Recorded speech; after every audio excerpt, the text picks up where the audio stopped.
sangre por Cristo, con gozo al cielo yo voy.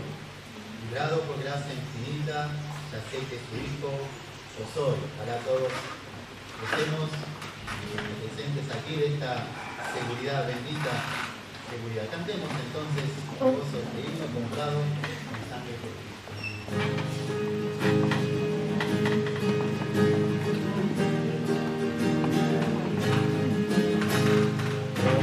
Con sangre por Cristo, con gozo al cielo yo voy, librado por gracia infinita, ya sé que su Hijo yo soy, lo sé, comprado con sangre yo soy, lo sé. Al cielo yo voy, soy libre de pena y culpa, su gozo él me hace sentir, él llena de gracia mi alma, con él es tan dulce vivir, lo sé, comprado con sangre yo soy, lo sé. Cristo al cielo yo voy, en Cristo yo siempre me digo y nunca le puedo olvidar, callar sus favores no quiero, voy siempre a Jesús a alabar, lo sé, comprado con sangre yo soy.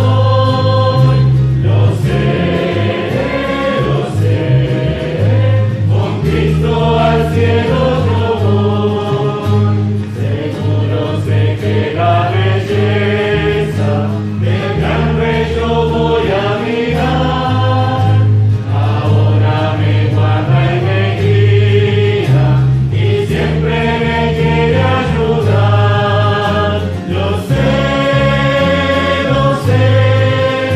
comprado con sangre yo soy, lo sé. Cristo al cielo yo voy, yo sé que me espera corona, la cual a los fieles dará, Jesús Salvador en el cielo, mi alma por él estará, lo sé, comprado con sangre yo soy, lo sé. Cristo al cielo yo voy.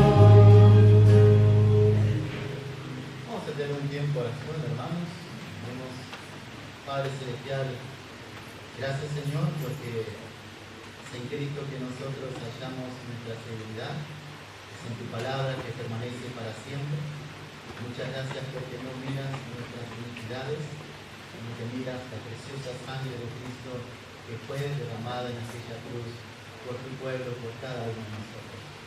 Gracias Señor, ayúdanos a que esta certeza cada vez aumente en nosotros, a que insista esta certeza y te alabemos y te sirvamos Señor con gozo, con alegría, con confianza, con esperanza, con seguridad para tu gloria y para tu honra. En el nombre de Cristo. Amén. Vamos a seguir cantando. Ahora vamos al cancionero, con el número 172, nos habla de nuestro Dios, sus atributos.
gracias a Cristo. Él murió por nosotros. Nosotros de alguna forma estábamos ahí en Cristo, Romanos capítulo 6, estábamos ahí en esa cruz, Cristo por nosotros, Cristo nosotros por medio de Él y en Él resucitamos también. El texto dice, estamos sentados en lugares celestiales, y si Cristo no resucitó, entonces somos los más dignos de conmiseración, dijo el apóstol Pablo. Y gracias a Dios que Él hizo todo por nosotros y podemos gozar esta seguridad. Vamos al libro de Efesios. Ahí está el pastor enseñándonos, versículo 1 al 16. Vamos a hacerlo como hacemos habitualmente, luego el versículo yo y luego ustedes, y así sucesivamente. Efesios capítulo 4, versículo 1 al 16, dice así: yo pues, preso en el Señor, os ruego que andéis como es digno de la vocación con que fuisteis llamados, con toda humildad y mansedumbre, soportando con paciencia los unos a los otros en amor, solícitos en guardar la unidad del Espíritu en el vínculo de la paz. un cuerpo y un espíritu, como fuisteis también llamados en una misma esperanza de vuestra vocación. Un Señor, una fe, un bautismo. Un Dios y Padre de todos, el cual es sobre todos y por todos y en todos. Pero a cada uno de nosotros fue dada la gracia conforme a la medida del don de Cristo. Por lo cual dice, subiendo a lo alto, llevó cautiva la cautividad y dio dones a los hombres. Y eso de que subió, ¿qué es? ¿No que también descendió primero a las partes más bajas de la tierra? El que descendió es el mismo que también subió por encima de todos los cielos para llenarlo todo. Y él mismo constituyó a unos apóstoles, a otros profetas, a otros evangelistas, a otros pastores y maestros, a fin de perfeccionar a los santos para la obra del ministerio, para la edificación del cuerpo de Cristo, para que todos lleguemos a la unidad de la fe y del conocimiento del Hijo de Dios, a un varón perfecto, a la medida de la estatura de la plenitud de Cristo, para que ya no seamos niños culpables, llevados por doquiera de todo viento de doctrina, por estratagema de hombres que para engañar emplean con astucia las artimañas del error, sino que siguiendo la verdad en amor, estamos en todo en aquel que es la cabeza, y esto es Cristo, de quien todo el cuerpo, bien concertado y unido entre sí, por todas las coyunturas que se ayudan mutuamente, según la actividad propia de cada miembro, recibe su crecimiento para ir edificándose en amor. Muy bien, aquí es la lectura. Luego damos lugar al pastor, en el cargo de la enseñanza. Pero antes vamos a cantar el número 161, antes de dar lugar al pastor.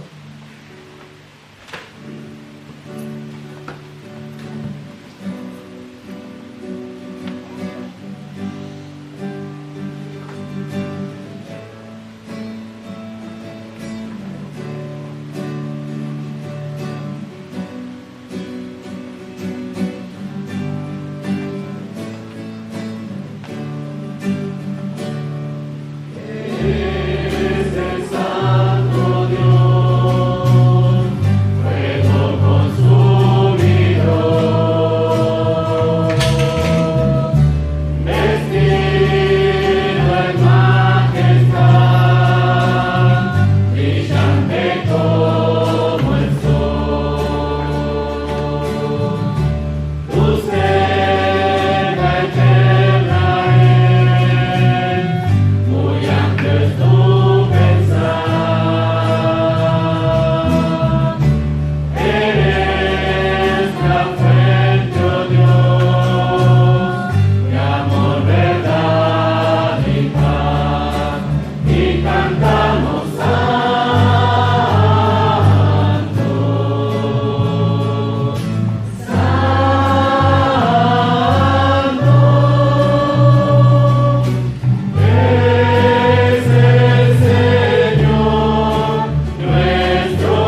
Bien, ustedes tienen abiertas allí sus Biblias en Efesios, capítulo 4 es el texto que estamos siguiendo ya hace 6 mensajes. Este es el mensaje número 6 de Efesios capítulo 4, versículo 1 al 16.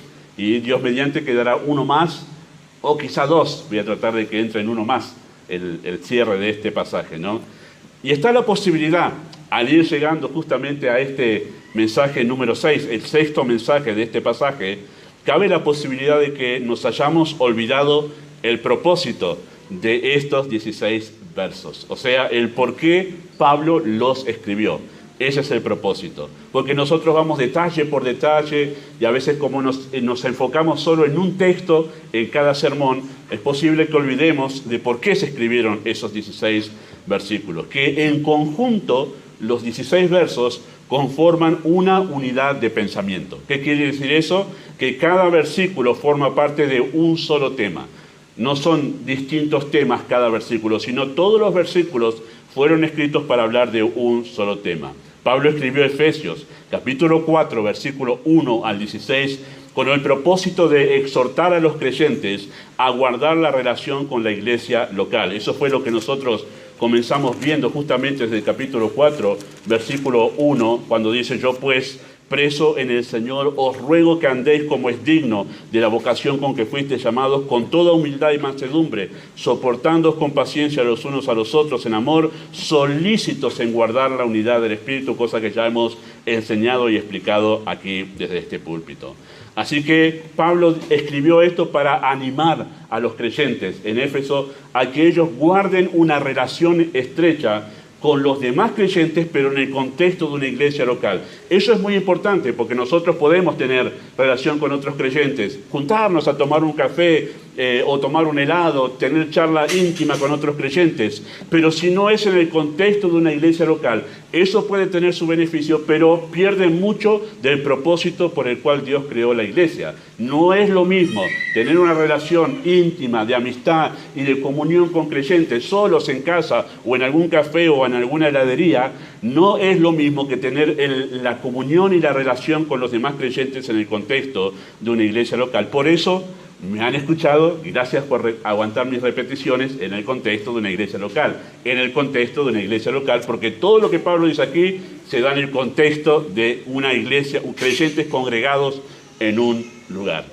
Y eso Pablo lo enseñó, Pablo dio esta exhortación a fin de que los creyentes tengan una vida coherente con el Evangelio de Cristo. Por eso dice: ruego que andéis como es digno del Evangelio de Cristo. Los creyentes que se preocupan de guardar esa relación, como enseñó en todos estos versos, con los creyentes en el contexto de una iglesia local, esos creyentes están llevando una vida coherente con la fe que están profesando. O sea, le dicen a otros: yo soy creyente, yo soy de Cristo, pero no guardo una relación con la iglesia de Cristo. Bueno, hay algo ahí que no es compatible con justamente la enseñanza de Cristo, no es compatible con su fe, no es realmente, es una contradicción que alguien diga: yo soy de Cristo, pero no forme parte del cuerpo de Cristo, no esté en relación con el cuerpo de Cristo.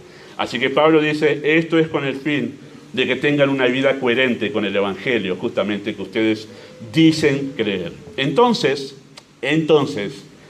el fin de este pasaje es enseñarle al creyente cuán importante es, en primer lugar, guardar la unidad del Espíritu, versículo 1 al 6, y también cuán importante es interactuar los unos a los otros o interactuar con los demás creyentes en el contexto de una iglesia local, versículo 7 al 16. Así está dividida esa sección. Porque además de ser una evidencia de mi salvación, el hecho de que yo me congregue, que yo quiera congregarme, de que yo tenga una relación estrecha con la iglesia de Cristo, es una evidencia de que soy salvo. Además de eso, produce el crecimiento de la iglesia, o sea, la edificación. Que los creyentes tomen este hábito de tener un compromiso estrecho con la iglesia a la que asisten, eso no solamente da evidencia de que es salvo, sino también eso produce la edificación de la iglesia, como ya hemos mencionado en su momento. Pero aún más, queridos hermanos, aún más, el texto nos presenta esto, lo que estamos diciendo, como el método establecido por Dios para el crecimiento de la iglesia. Y para exponer esa verdad de versículos 7 al 16, para exponer esa verdad, nosotros nos hemos preguntado, hemos dado una pregunta que nos ayuda a extraer la verdad. Esa es la manera de hacer un estudio de la Biblia. Hay que hacerle preguntas al texto. Y las preguntas que le hacemos son aquellas que son justamente las precisas para sacar esa verdad. Y la pregunta que nos ayuda a nosotros a extraer esa verdad del texto es ¿por qué los creyentes debemos interactuar los unos con los otros en el contexto de una iglesia local? ¿Por qué tenemos que hacer eso, pastor? ¿Por qué usted insiste que hay que congregarse y mantener un lazo con los creyentes? Bueno, el texto nos respondió a nosotros, en primer lugar, que los creyentes debemos interactuar los unos con los otros en el contexto de una iglesia local, primero porque cada creyente es un canal de la gracia de Dios, versículo 7. En segundo lugar, porque cada creyente es un administrador de la gracia de Dios, versículo 8 al 10. Y después porque cada creyente necesita perfeccionarse, en tercer lugar, versículo 11 y 12, que eso fue lo que vimos nosotros la semana pasada con la ayuda del Señor. Respecto a ese último punto, que cada creyente necesita perfeccionarse, respecto a este último punto, recordemos que perfeccionarse significa llegar a ser maduro en la fe, para poder ocuparnos justamente de la obra del ministerio con eficacia, lo cual es la edificación del cuerpo de Cristo. Ahora, todo lo que he venido diciendo hasta ahora, venimos diciendo hasta ahora desde el verso 1, todo eso desemboca en el verso, toda esa verdad desemboca en el versículo 11 y versículo 12. Está ahí, creo que el reloj de arena. Es una manera gráfica, espero sirva el gráfico. Esto hace a veces el que enseña trata de buscar la manera de explicar gráficamente la estructura de lo que estamos viendo. Todo viene así. Pablo viene dando razones, viene dando explicaciones para hacernos entender justamente esa verdad de versículo 11 y 12. Es el punto de inflexión ese versículo 11 y 12. Es lo que realmente él quiere explicarnos ahí. Y después de ahí en más, versículo 13 al 16, es todas las verdades que se desprenden de eso que dice en versículo 11 y 12, que lo que dice allí es que Dios ha provisto a la iglesia un liderazgo para llevar a los creyentes a la madurez, para que los creyentes se ocupen de la obra del ministerio. Esa es la verdad que él quiere enseñar. Todo lo demás que viene ahora es el resultado o la consecuencia de eso que dijo allí. Todo se desprende desde esa misma verdad. O sea, todo lo que va a decir ahora Pablo es la consecuencia de haber sido perfeccionado. Y, bueno, lo podemos ver ahí, como dijimos nosotros, en ese gráfico. Lo que ahora sigue, versículo 13 al 16, que es lo que vamos a comenzar a ver hoy, es la descripción de una iglesia madura. Es una descripción, pueden haber más cosas si hacemos el estudio más amplio en el Nuevo Testamento, pero vamos a centrarnos en lo que Pablo dice aquí. Describe no solamente a una iglesia madura, porque al decir una iglesia madura estamos diciendo que esto describe a un creyente maduro, uno que ya ha sido perfeccionado, ¿sí? Y esto nos obliga a nosotros a cambiar nuestra pregunta. Hasta ahora nos hemos preguntado ¿por qué? ¿Por qué los creyentes deben interactuar los unos con los otros en el contexto de una iglesia local? Cambiamos la pregunta porque eso nos obliga a cambiar la pregunta. Vamos a preguntar ahora ¿para qué? ¿Para qué los creyentes deben interactuar entre sí en el contexto de una iglesia local? Entonces los creyentes deben congregarse en una iglesia local en primer lugar para llegar a la unidad de la fe. Ese es el primer punto, la primera consecuencia, la primera evidencia de una iglesia madura, pero es la evidencia de un creyente maduro, llegar a la unidad de la fe. Esa palabra que tenemos ahí en el versículo 13, cuando Pablo dice así de esta manera, hasta que todos lleguemos a la unidad de la fe, esa palabra hasta indica el punto al que se quiere llegar en el perfeccionamiento. Versículo 11 y 12, Pablo dice, Dios dio líderes para que perfeccionen a los creyentes, comiencen a trabajar en ellos para llevarlos a la madurez y que ellos puedan ocuparse de la obra del ministerio. Bueno, ¿cuál es el punto de la madurez? ¿Cuál es el punto donde podemos decir este creyente realmente es un creyente maduro? Bueno, Pablo indica así eso. Hasta acá llega el punto de perfeccionamiento de un creyente, no quiere decir que después no crece, pero este es el punto donde podemos decir es maduro. Ha crecido en su fe. significa que justamente que el proceso de maduración se completó cuando el creyente llega justamente ahí, a la unidad de la fe. Y eso es lo que debemos nosotros explicar en esta mañana. Esa palabra fe que encuentran en el texto, hasta que todos lleguemos a la unidad de la fe, esa palabra fe no refiere a la confianza. A veces vemos la palabra fe en la Escritura y dice la fe de confiar en Cristo para salvación, la fe de confiar en las promesas de Dios, la fe de confiar en Dios que Él me va a ayudar en cierto momento. Sí, a veces la palabra fe refiere a esa confianza. Pero en otros textos la palabra fe no refiere a la confianza, sino a toda la enseñanza doctrinal que comprende nuestra creencia cristiana, o sea, todos los conceptos, todas las ideas y todos los criterios que fundamentan nuestra fe, nuestra vida cristiana. A eso se refiere la palabra fe aquí, no a la confianza, sino a todo el conjunto de doctrinas, enseñanzas que los apóstoles dejaron para la iglesia. Entonces, la expresión debería ser así: debemos ser perfeccionados hasta que todos lleguemos a la unidad de la doctrina. Eso sería la manera de entender mucho mejor esa expresión. Así que la madurez, queridos hermanos, en primera instancia, tiene que ver con tener una base doctrinal sólida. ¿Cuándo estamos hablando de un creyente maduro? Estamos hablando de un creyente maduro cuando nos encontramos ante alguien que tiene una sólida base doctrinal.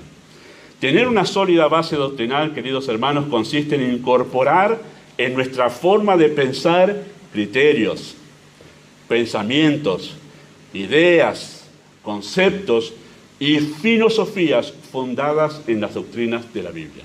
O sea, alguien ha incorporado en su vida las doctrinas de la Escritura cuando las conoce, las tiene en su mente estudiadas, presentes en su mente. Así que la madurez tiene que ver, queridos hermanos, con nuestra manera de pensar. Van siguiendo el hilo, ¿verdad? Hasta acá es el punto de que quiero llegar. Madurez tiene que ver con una base doctrinal sólida. Las doctrinas son conceptos, son ideas, son principios, es filosofía acerca de la vida, de todo lo que la Biblia enseña. Eso cambia nuestra mente, debe cambiar nuestra mente, debe penetrar en nuestra mente. Así que madurez en sí, en esencia, tiene que ver con una mente madura, una forma de pensar. Ahora, Pablo dijo esto, acentuó que esto realmente tiene que ver con la madurez. En 1 Corintios 13:11, el texto aparece aquí, ustedes lo pueden mirar, pero en 1 Corintios 13:11, relacionado con otro tema, Pablo dijo así: cuando yo era niño, hablaba como niño, pensaba como niño, juzgaba, o sea, mi criterio era el de un niño. Mas cuando ya fui hombre, hecho, sería la expresión allí, cuando ya llegué a la madurez, dejé ¿qué cosa? Dejé de pensar como un niño, dejé de juzgar como un niño, dejé de hablar como un niño, porque nuestro hablar lo que evidencia es lo que nosotros pensamos. Así que el apóstol Pablo hace ahí un acento diciendo, ¿cómo identificamos que una persona ha llegado a la madurez? En la vida natural, y lo identificamos cuando nos damos cuenta cómo piensa. Usted se encuentra con alguien que parece un adulto físicamente y en edad, ¿no? Porque tengo 36 y usted empieza a hablar y usted se da cuenta de que la conversación que tiene no sale de Boca River, no sale no conozco ningún videojuego para meterlo ahí, pero tengo que hacer eso antes. Bueno, habla de todas esas cosas que hablan los adolescentes y uno dice, este no tiene ninguna conversación adulta, no sale de esos temas y siempre está ahí. Y uno dice, y no maduró todavía. Todavía es un adolescente, todavía piensa como un niño. No puede entablar una conversación. Uno dice, físicamente y en edad tendría que ser un adulto. Mentalmente todavía piensa como un adolescente. No maduró. Es lo que decimos de muchas personas que llegan a cierta edad y bueno, nos damos cuenta nosotros justamente ahí que no piensa, no tiene proyección a futuro, que realmente no ha planificado su vida ya, qué va a hacer, en qué va a trabajar, no tiene proyecciones de nada en cuanto a ahorrar, y uno dice, ya debería tener un proyecto de vida, ya debería tener, y uno se da cuenta que en su mente todavía no ha madurado. En la vida cristiana, queridos hermanos, es exactamente lo mismo. Un creyente llega a la madurez, nos damos cuenta por su manera de pensar, cómo piensa. Así que como sucede en el crecimiento natural, también sucede con el espiritual. Una persona es madura cuando ha cambiado su forma de pensar. ¿Cómo es la manera de pensar de un creyente maduro? ¿Cómo es la manera de pensar de un creyente maduro? Bueno, conforme a lo que Pablo está diciendo aquí, la manera de pensar de un creyente maduro es conforme a las verdades doctrinales de la Escritura. Notemos que otros pasajes también relacionan, queridos hermanos, la madurez con el conocimiento de la sana doctrina. Por ejemplo, Hebreos capítulo 5, versículo 11 al 14. Ahí el escritor da una muy fuerte reprensión, hermanos, en el texto, porque la palabra que se usa ahí de que os habéis, han sido tardos para oír, es una palabra muy fuerte en el original, porque los trata de tontos en el original, de tercos. No, acá se suavizó en castellano como tardos. No, es más fuerte la reprensión, para hacernos notar cuán importante es que el creyente crezca y madure en su fe. Hebreos 5, 11 al 14 dice así, aparece allí el texto. Acerca de esto tenemos mucho que decir y difícil de explicar. ¿Acerca de qué? Lo que vino hablando es de Cristo como el sumo sacerdote que intercedió por nosotros ante el Padre. Y dice el escritor, acá estoy entrando en un tema de doctrina profundo. Eso es lo que está diciendo. Pero acerca de esto tenemos mucho que decir y difícil de explicar por cuanto os habéis hecho tardos para oír. O sea, esto se me hubiese hecho mucho más fácil de explicárselos a ustedes si ustedes hubiesen crecido y madurado en la fe. Pero como sé que son niños, es difícil para mí hablar con ustedes en un lenguaje de adultos. Esa es la idea. No estoy inventando nada, es lo que pasó en ese momento. Versículo 12. Porque debiendo ser ya maestros después de tanto tiempo, tenéis necesidad de que se os vuelva a enseñar cuáles son los primeros rudimentos de las palabras de Dios. La palabra rudimento es lo más básico. El ABC es como cuando uno va a la escuela y dice A, B, C, A, y bueno, el escritor, no sabemos si fue Pablo, el escritor dice, tenéis necesidad de que se os vuelva a enseñar cuáles son las cosas más básicas de las palabras de Dios. Y habéis llegado a ser tales que tenéis necesidad de leche y no de alimento sólido. Está hablando de manera simbólica allí el escritor. Leche es lo más básico, el alimento más básico de una persona cuando recién ha nacido. No tiene dientes para masticar, pero tampoco no tiene un organismo que pueda procesar alimentos más complejos. Por eso toma solo leche, hasta cierta etapa. Creo que a los 6 meses empiezan a comer, ahí está, a los 6 meses empiezan a probar algunas cositas, pero así va en un desarrollo progresivo hasta que después sí, una tira de asado y todo lo demás, ¿no? Pero el asunto es que usa una analogía, un simbolismo allí para referirse al alimento sólido como la doctrina, aquellas verdades profundas de la Escritura, la escatología, la soteriología, la doctrina del pecado, la doctrina acerca de Dios, la doctrina acerca del Espíritu Santo, todo el alimento sólido de la Escritura. Y el escritor dice, no puedo hablar de todo esto con ustedes. Tengo que hablar con ustedes del ABC de la Biblia, porque ustedes no han madurado en la fe. Versículo 13, y todo aquel que participa de la leche es inexperto en la palabra de justicia porque es niño.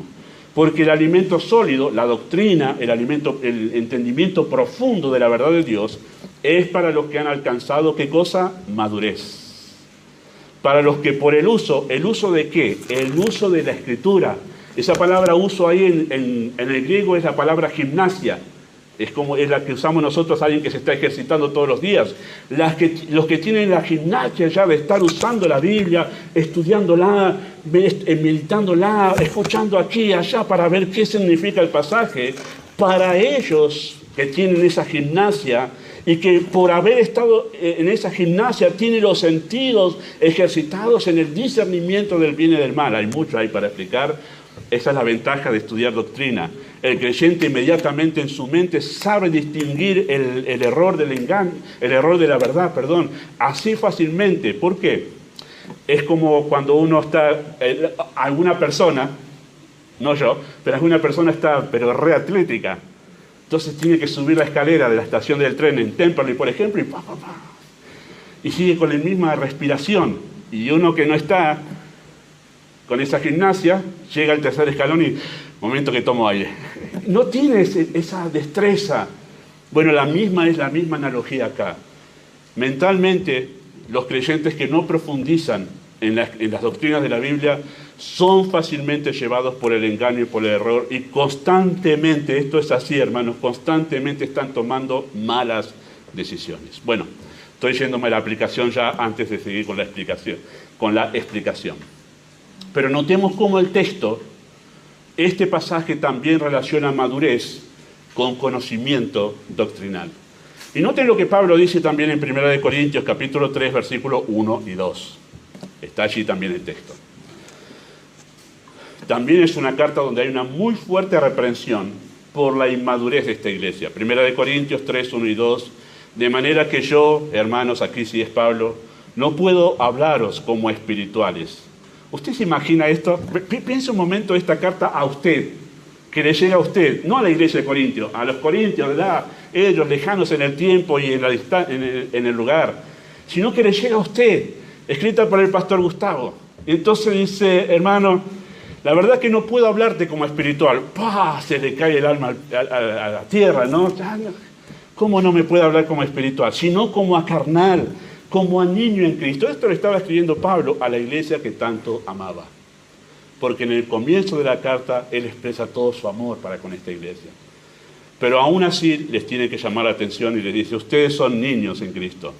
¿Por qué dice esto? Versículo 2 le explica. Os di a beber leche. Una vez más el escritor utiliza una analogía. Leche, lo más básico de comida para una persona, y no vianda, y ya habla allí de la comida sólida, sustanciosa. No, ¿por qué? Porque aún no eras capaces, ni sois capaces todavía. Esto es una verdad, hermanos. Nosotros especialmente hago un paréntesis así pequeño, pequeño.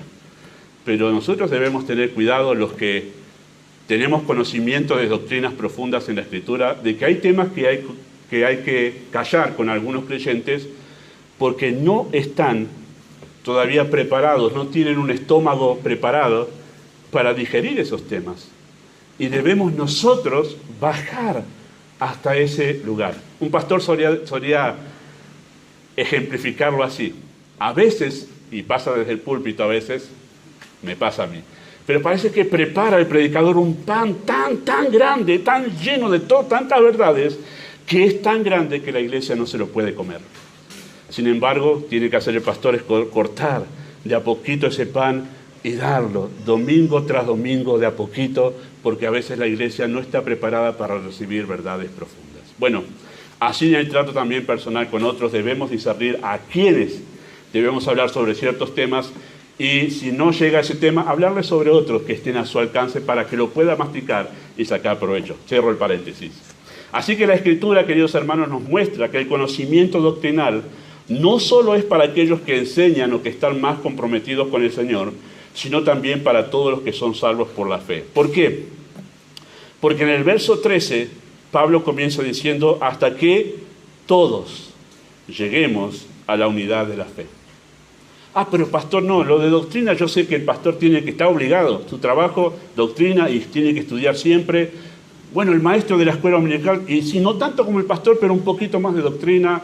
El que le enseña a los jóvenes tiene que, porque sí, las preguntas de los jóvenes, pero yo no, si yo no enseño, yo asisto nomás, yo no tengo por qué estudiar doctrina. Pablo dice hasta que todos, ¿a quién se refiere todos? Viene hablando de los creyentes, los que conforman la iglesia de Cristo, todos lleguemos a tener una base doctrinal sólida en nuestra mente, aprendida. Así es, queridos hermanos, todos los creyentes deberían conocer las doctrinas bíblicas. Son nueve. ¿Sabía que son 9? Donde se encierran todos los temas relacionados con lo que Dios ha revelado acerca de sí mismo, del ser humano, del mundo, del pasado y del futuro. Están encerradas en 9 doctrinas en las Escrituras. Y los creyentes deberían conocerlos. No solo el pastor, sino todos los creyentes deberían estar nutridos en doctrinas bíblicas, hasta que todos lleguemos a la unidad de la fe. Así que los creyentes de la primera iglesia, uno se pregunta, ¿por qué crecía tanto? ¿Y por qué progresaba tanto la iglesia del libro de los Hechos? Uno ve ahí progreso, ¿no? Bueno, ¿cómo comenzó? Así dice la Escritura. Hechos 2:42, que ellos perseveraban, se dedicaban con entusiasmo, con esmero, en la doctrina de los apóstoles. Ellos sí hicieron lo que la Biblia dice que tienen que hacer. Ellos estudiaban doctrina, estudiaban la doctrina de los apóstoles y perseveraban en ser enseñados por los apóstoles en las verdades fundamentales de la fe. Vamos a ver que esto después sirve para qué tipo de evangelismo hacían ellos. Cuando hablemos sobre la parte de evangelismo, esto es muy, muy importante. Los apóstoles, queridos hermanos, se esforzaban por llevar a los creyentes al conocimiento completo de las verdades doctrinales. Ustedes están ahí en Efesios, sí los invito a buscarlo porque no está aquí, creo que no está aquí. Efesios 1.15, Efesios 1.15 dice así, noten la oración de Pablo. Y piensen en algún momento si usted recuerda haber orado así por los creyentes.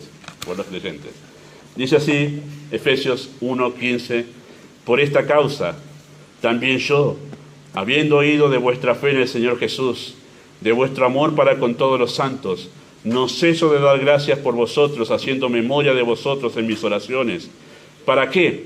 Para que el Dios de nuestro Señor Jesucristo, Padre de gloria, os dé espíritu de sabiduría y de revelación en el conocimiento de Él, alumbrando los ojos de vuestro entendimiento para que sepáis cuál es la esperanza a que Él os ha llamado, cuáles las riquezas de la gloria de su herencia en los santos y cuál la supereminente grandeza de su poder para con nosotros, los que creemos según la operación del poder de su fuerza. ¡Wow! ¿Cómo era la oración de Pablo por los creyentes cuando estaba de mañana orando? Señor, te pido por la iglesia de Éfeso, oh, esos creyentes tan amados, que no les falte trabajo ni el pan en esta mañana. Amén, amén. No oraba eso. Yo estoy orando que Dios abra el entendimiento de ustedes, que alumbre los ojos de vuestro entendimiento para que ustedes comprendan el poder de Dios manifestado a través de la iglesia, en la herencia en los santos, para llevar adelante su obra, ese poder que usó para resucitar a su Hijo, obrando a través de los creyentes para que entiendan las verdades doctrinales que Dios ha dejado en la Escritura. Ahora, esto no es solo lo que Pablo oró en la iglesia, por la iglesia de Éfeso. La que sigue a Éfeso es la carta de Filipenses y después viene Colosenses. Si quieren, búsquenlo. Porque fue escrita Colosenses en el mismo momento en que fue escrito Efesios. Así que hay cosas parecidas. Y noten lo que Pablo le escribe a la iglesia de Colosas. Colosenses capítulo 1, versículos 9 y 10. Colosenses 1, 9 y 10. Dice, por lo cual también nosotros, desde el día que lo oímos, no cesamos de orar por vosotros y de pedir que seáis llenos del conocimiento de su voluntad en toda sabiduría e inteligencia espiritual, para que andéis como es digno del Señor. Note la relación que hay entre conocer la doctrina y andar como es digno del Señor, agradándole en todo, llevando fruto en toda buena obra y creciendo en el conocimiento de Dios. Bueno, hay otros pasajes más, no vamos a seguir ahondando en ellos, pero hay otros pasajes más que nos enseñan que los apóstoles, queridos hermanos, se dedicaron, pero con gran esfuerzo. Cuando le escribe a Colosas en el capítulo 2, va a decir, dice, para esto yo trabajo. La palabra que usa ahí trabajar es sudando la gota gorda, lo que solemos decir. Esa es la palabra que Pablo utiliza ahí hablando en nuestra idea de trabajo esforzado. Yo trabajo para esto, para presentar perfecto en Cristo Jesús a todos hombres, llevarlos a la madurez. ¿De qué manera? Enseñándoles doctrina bíblica. Así que los apóstoles hacían un gran esfuerzo por llevar a la iglesia el conocimiento de la verdad. Esto es lo que la Biblia plantea, queridos hermanos, como madurez en la fe. Una mente nutrida con sana doctrina. Así que estamos nosotros ante un creyente maduro cuando estamos ante un creyente que tiene una mente nutrida con las verdades bíblicas. Ahora, en segundo lugar, el creyente debe congregarse también, no solo para llegar a la unidad de la fe, sino también para llegar, en segundo lugar, al conocimiento del Hijo de Dios. Es lo que Pablo dice ahí, versículo 13, 4:13. Hasta que todos lleguemos a la unidad de la fe y del conocimiento del Hijo de Dios. Lleguemos hasta el conocimiento del Hijo de Dios.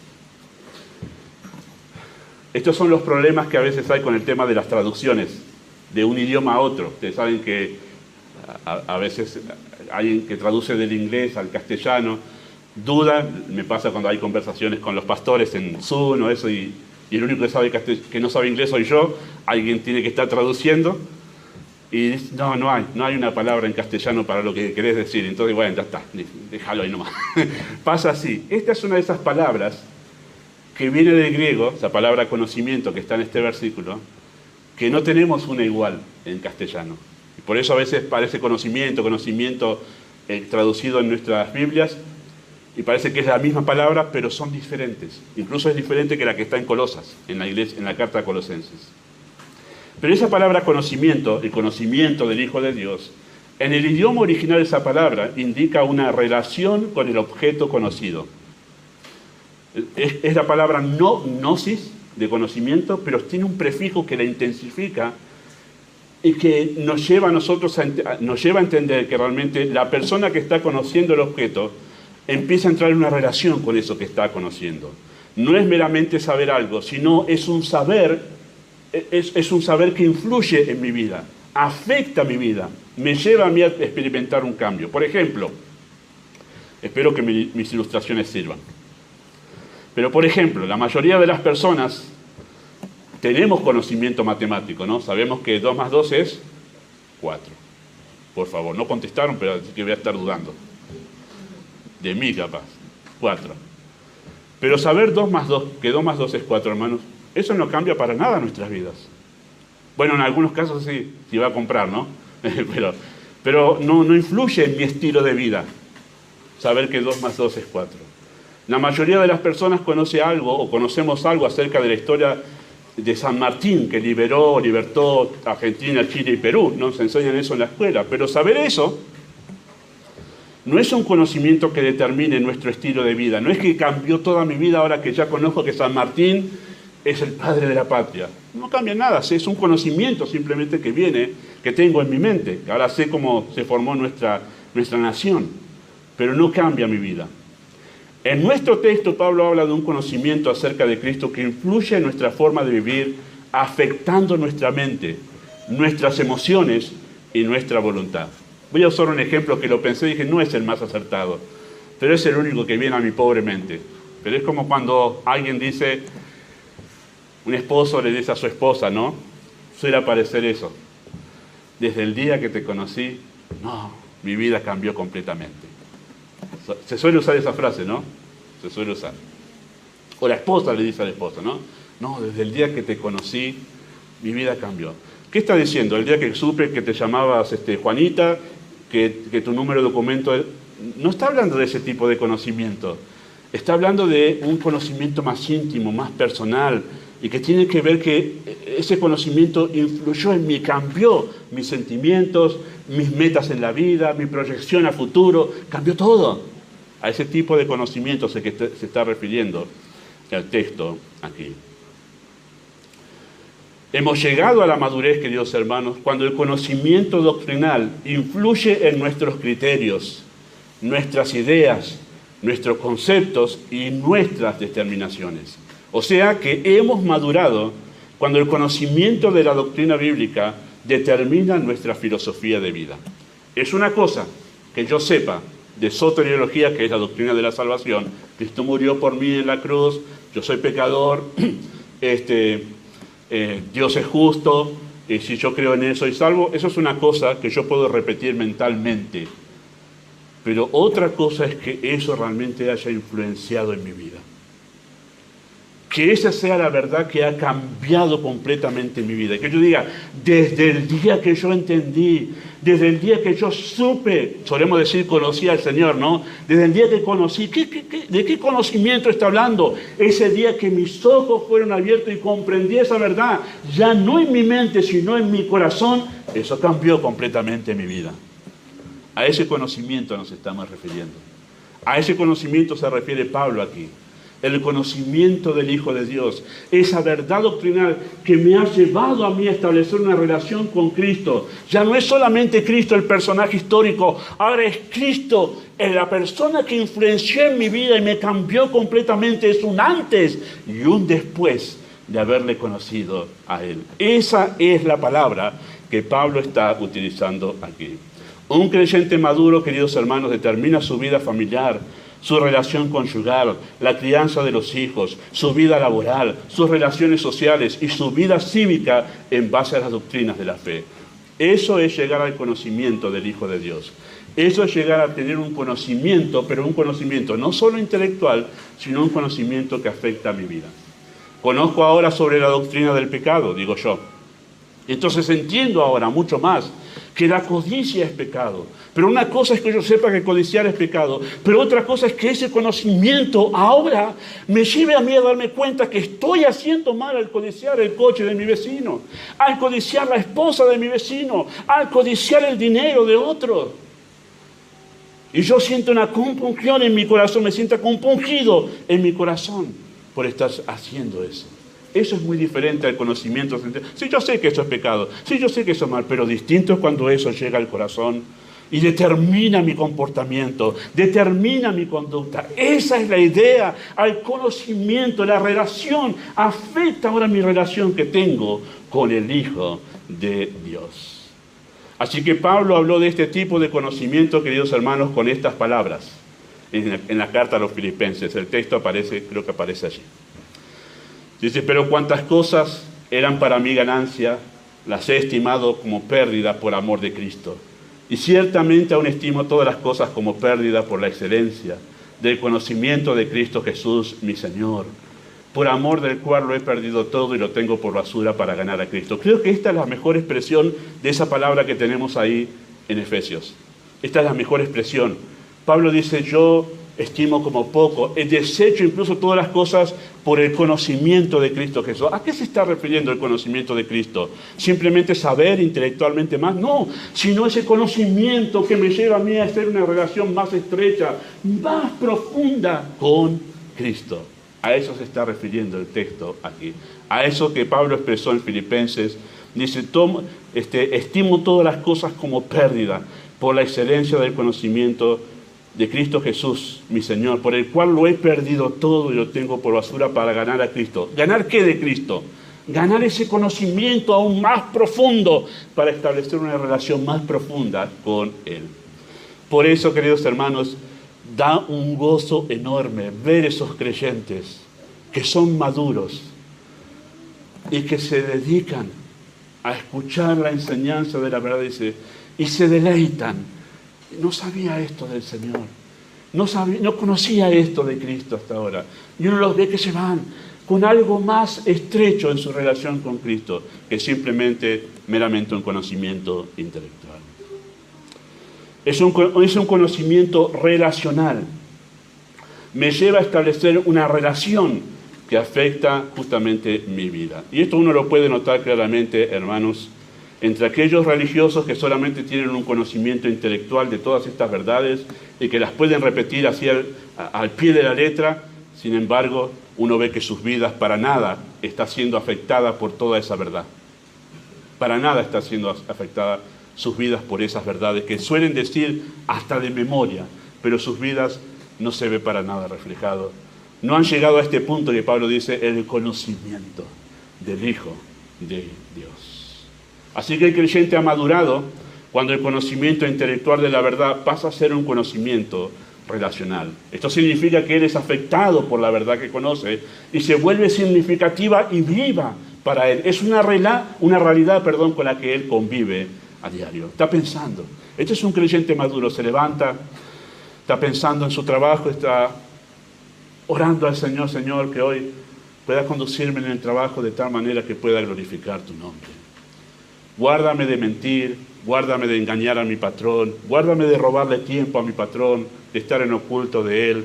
Ayúdame a hacer las cosas con excelencia. ¿En qué está pensando? En toda la doctrina bíblica para que eso pueda verse reflejado en su vida de trabajo. Es como la mamá que se levanta temprano para hacer cumplir su responsabilidad con sus hijos y está orando al Señor, Señor, ayúdame, dame entendimiento de la verdad para poder criar a mis hijos en la sabiduría bíblica, en el temor al Señor, poder responder sus preguntas para guiarlo a la salvación bíblicamente. Dame entendimiento de cómo es el comportamiento de mi hijo, cómo tratar con él.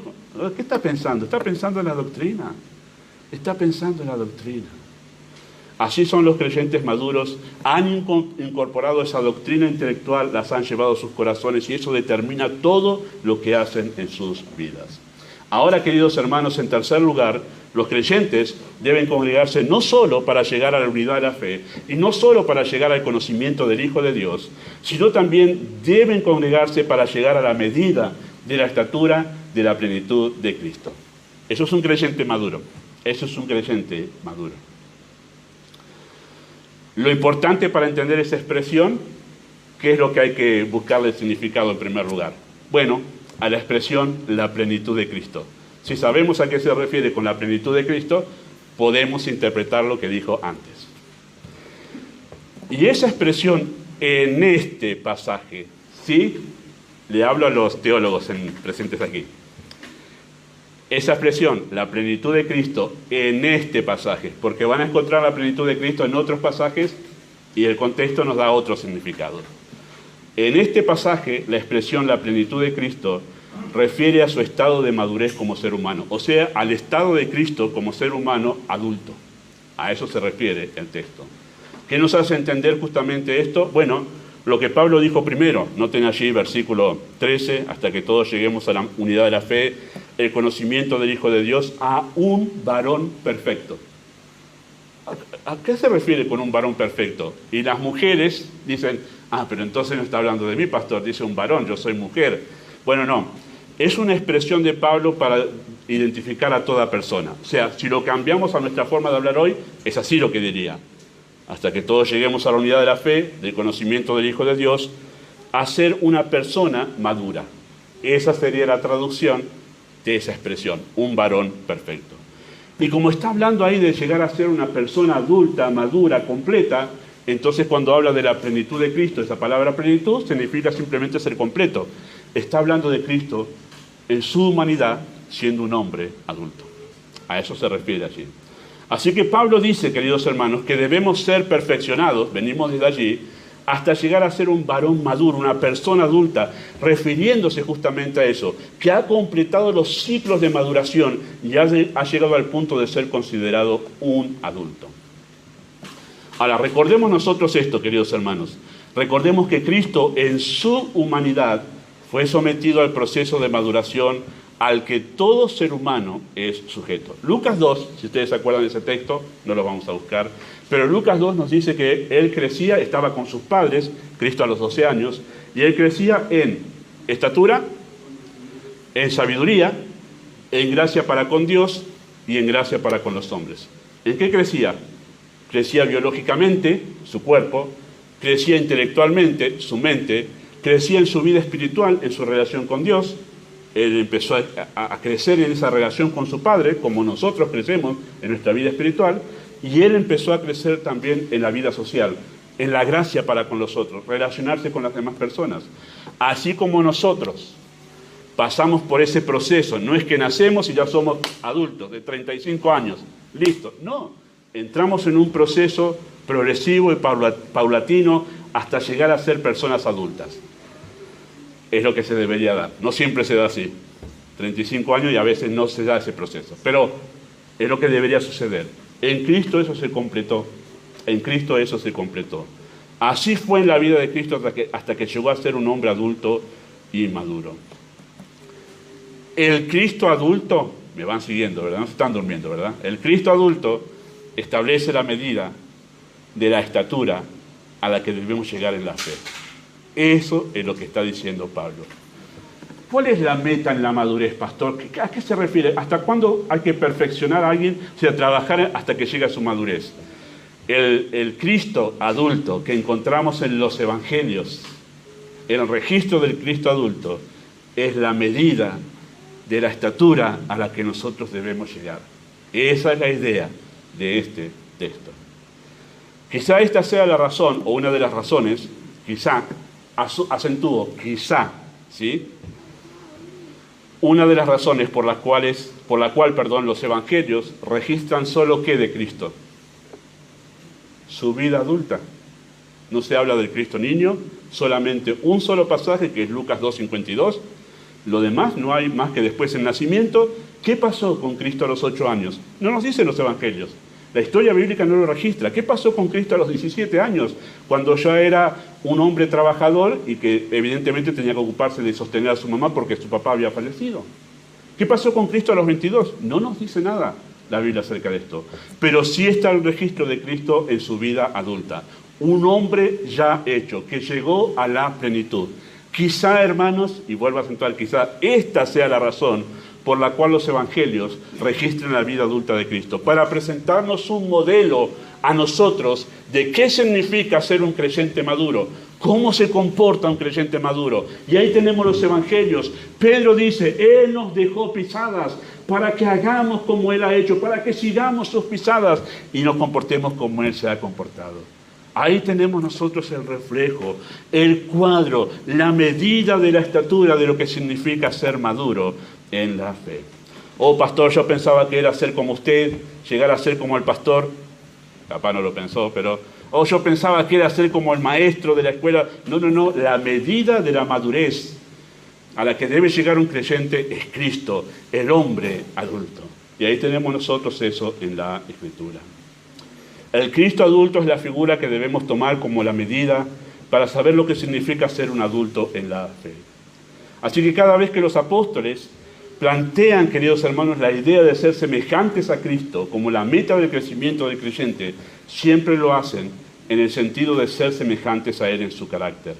Y esto refiere a su forma de reaccionar ante las personas y las situaciones. Bien, resumiendo,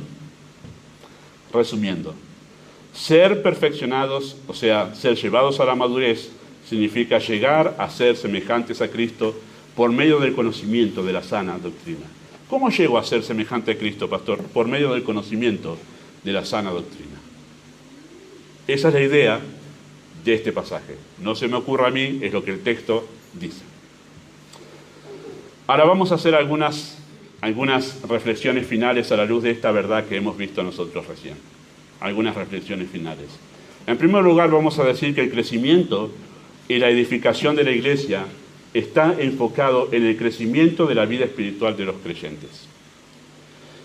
Haga su estudio, yo ya lo he hecho, por eso me atrevo a afirmarlo así con tanta vehemencia, pero usted lo puede hacer, ¿sí? Y debe hacerlo en realidad, para asegurarse que lo que este pastor está diciendo es verdad. Pero el crecimiento y la edificación de la iglesia está enfocado en el crecimiento de la vida espiritual de los creyentes. O sea, cuando en la Biblia se habla de crecimiento de la iglesia y crecimiento de los creyentes, el pensamiento está enfocado en que los creyentes crezcan en su vida espiritual. Esto significa que no se nos ha encomendado a nosotros ocuparnos y preocuparnos por el crecimiento numérico de la iglesia.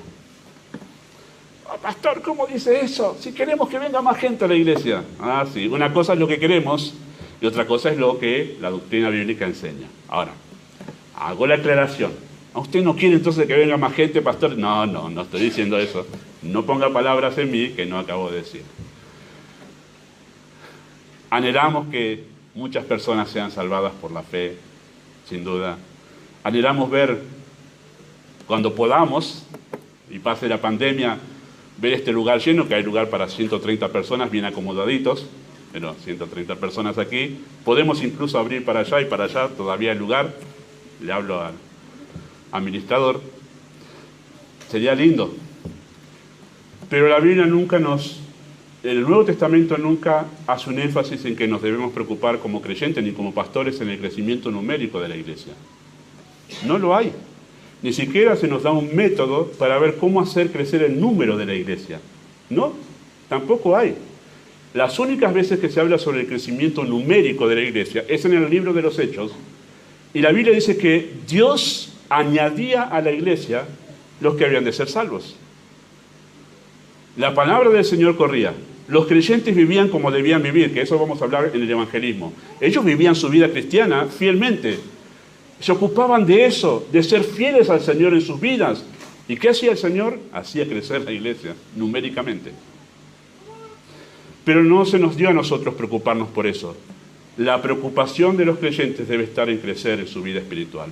Cuando la Biblia habla del crecimiento de la iglesia, es crecimiento de la vida espiritual de los creyentes, madurez en llegar a la fe. Por eso, es que si bien en mi corazón, sí, sería un gozo enorme ver esta iglesia llena de personas salvas. Pero no es mi preocupación, les digo la verdad. No me quita el sueño. Hoy somos 45, casi 50 creo. No me quita el sueño que sea menos de la mitad de lo que ocupa este lugar. Lo que sí me quita el sueño de verdad, literalmente, es cuando los creyentes no maduran, no crecen en su fe. Es mi motivo de oración como el de Pablo, que crezcan, Señor, que crezcan. ¿Cómo puede ser que no quieran ni siquiera leer sus Biblias? ¿Cómo puede ser que el único alimento que reciben es el del domingo en la reunión y nada más? Es un bocadito, una galletita nomás que se llevan y con eso tiran toda la semana. Después ni leen su Biblia. ¿Cómo van a crecer así? ¿Cómo espera que una persona crezca tomando un biberón toda su vida? No crece. Llega un momento que necesita más nutrientes su cuerpo, si no, no va a crecer. Eso sí me quita el sueño. No puede ser que no crezca al punto como los papás, ¿no? Con los chicos, tiene 18, ¿cómo puede ser que no se consiguió un trabajo todavía? Todavía sigue con los jueguitos ahí, ¿no? Y lo mismo el pastor con los creyentes, no puede ser, todavía no se compromete con el servicio del Señor, no se compromete con el Señor, no se compromete con la iglesia, todavía está jugando allí con las cositas espirituales más básicas. Eso sí quita el sueño. Lo demás, como no es mi responsabilidad hacer crecer la iglesia en número, usted dirá, no, pensé que para eso, pastor, le dábamos una ofrenda a usted para que trabaje y haga crecer esto en número. No. Mi responsabilidad es llevarlos a la madurez, queridos hermanos, es mi responsabilidad delante del Señor. Por eso enseño. Es mi trabajo ese. Esta verdad revela dónde está el interés de Dios, queridos hermanos. Está puesto en la transformación de nuestro carácter, trabajar en nuestras almas, en la clase de personas que nosotros somos. Y eso debemos tener en cuenta. Es más importante el ser lo que nosotros somos de que cuántos somos. Sirva esta verdad para poner en alto la importancia de que todo creyente se preocupe por conocer las profundas verdades doctrinales de la Biblia. Lamentablemente, gran parte de las personas que profesan conocer a Cristo desestiman la importancia de crecer en el conocimiento doctrinal. Estuvimos con mi esposa por 15 años en una iglesia con un pastor excelente, que su énfasis es la familia. Fue el momento que por primera vez, de verdad, yo encontré enseñanza sobre la vida matrimonial, sobre la crianza de los hijos. Antes no había encontrado en una iglesia eso. Y llegó un momento, porque lo enseña muy bien, que yo dije, ¿cómo puede ser que en esta iglesia donde el pastor hace un énfasis en la familia, hay separaciones, uno ve que se hace notorio que los padres no crían bien a los hijos? Yo después dije, me doy cuenta, cuando una verdad es enseñada, sale a luz todo lo que está relacionado con esa verdad, incluso lo malo. Y cuanto más doctrina enseñamos en la iglesia, más se hace evidente la falta de conocimiento que hay en los creyentes sobre las verdades doctrinales. Cuánta necesidad hay de que los creyentes en serio se pongan a conocer las verdades que son eternas y que salvan el alma.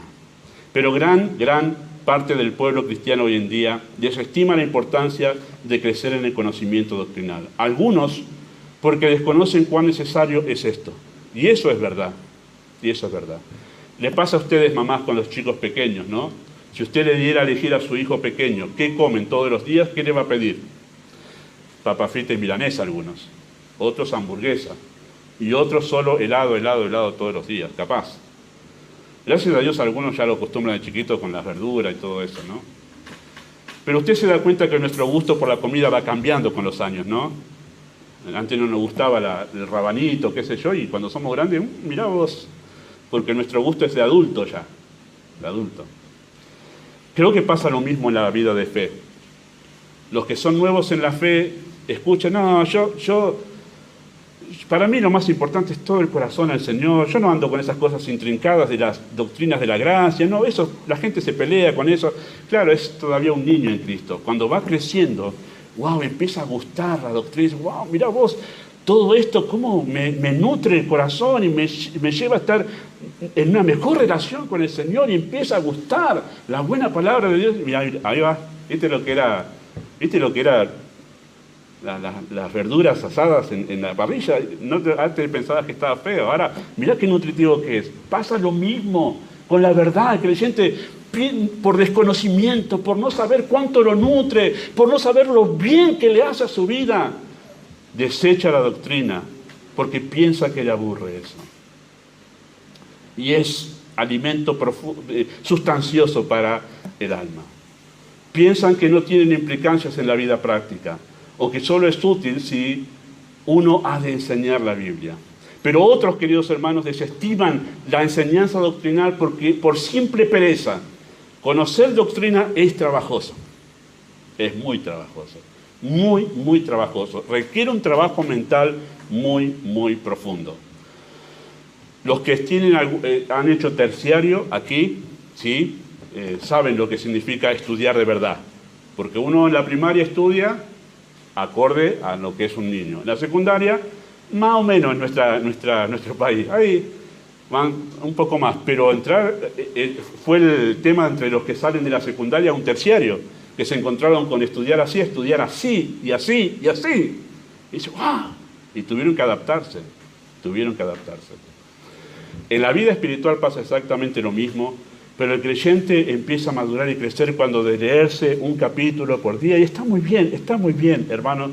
Si usted ha conocido al Señor, vaya, siga haciendo así. Pero si usted está hace 10 años con el Señor y todavía se sigue leyendo 3, 4 versículos en la Biblia, perdón que sea tan duro y tan chocante con esto, pero lo que se está perdiendo de conocer al Señor en las Escrituras, se está perdiendo lo delicioso de conocer a Cristo en lo que Él se ha revelado. Y esto tiene que ver porque venimos de una cultura del menor esfuerzo.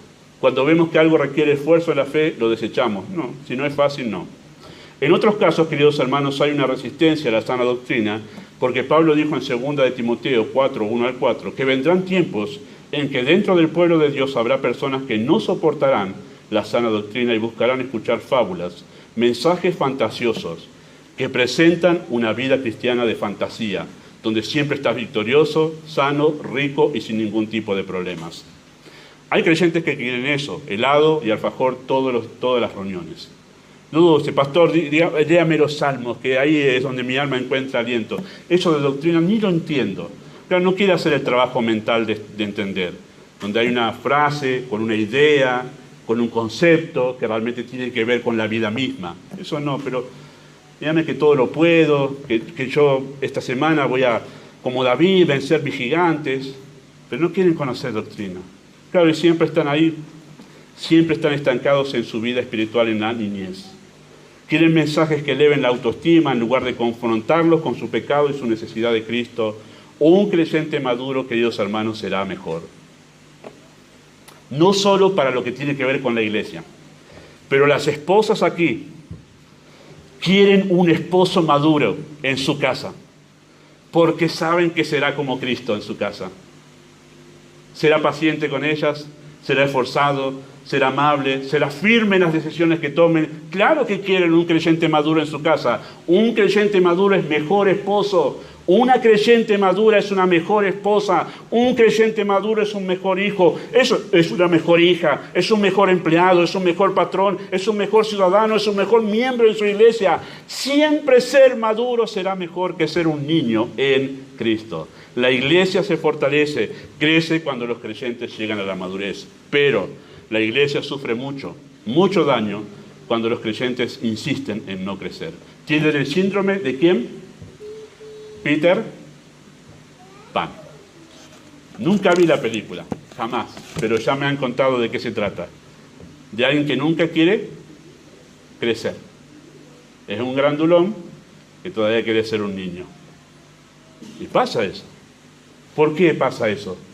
Porque ser adulto significa ser responsable, asumir responsabilidades. La vida es así. La vida cristiana también es así. No quieren crecer porque crecer significa asumir responsabilidades en la vida de fe. Pero cuán bueno es eso. Para nosotros en la vida natural dicen, wow, qué bueno es que ahora crecí y soy más responsable, porque ahora me doy cuenta cómo me mejoró a mí como persona.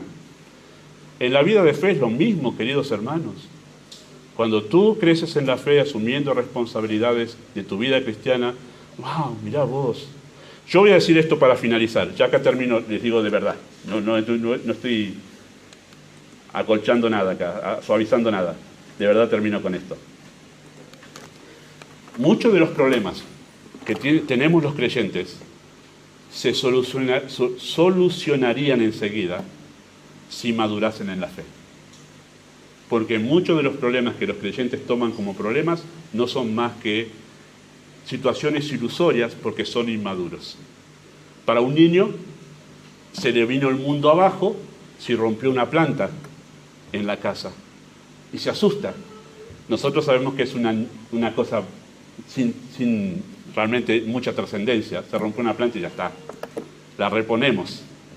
Pero para el niño, porque el niño ve el problema así, grandote, enorme, y vea, se va a enojar papá. Y cuando viene papá se esconden por ahí. Y piensa que el problema es enorme. En la vida espiritual muchos de los problemas del creyente están sobredimensionados por su inmadurez en la fe. Cuando crecen dicen, mirá vos por lo que me preocupaba, qué zanahoria que era. Mirá vos, no era nada para preocuparme. ¿Cómo le iba a dar importancia a eso? Si realmente ni siquiera es un obstáculo en mi vida, ni siquiera le debía dar importancia. Muchos de los problemas desaparecerían si el creyente maduraría en su fe. Amado Dios, tú sabes la pasión que hay en mi corazón y el deseo por el crecimiento en la fe, por llevar a tu iglesia a la madurez. Porque en la madurez hay un conocimiento de ti tan exquisito, tan rico, tan precioso, que los creyentes que no crecen se lo están perdiendo. Por eso, Padre, obra tú con tu Espíritu más allá de lo que yo he dicho en esta mañana. Incluso más allá de mis limitaciones que son obvias, pido que tú obres con tu Espíritu soberanamente en cada corazón. En nombre de Jesús. Amén. Bien, hermanos, para finalizar, pensando lo que hemos oído, vamos a cantar el libro 19. Aquellos que puedan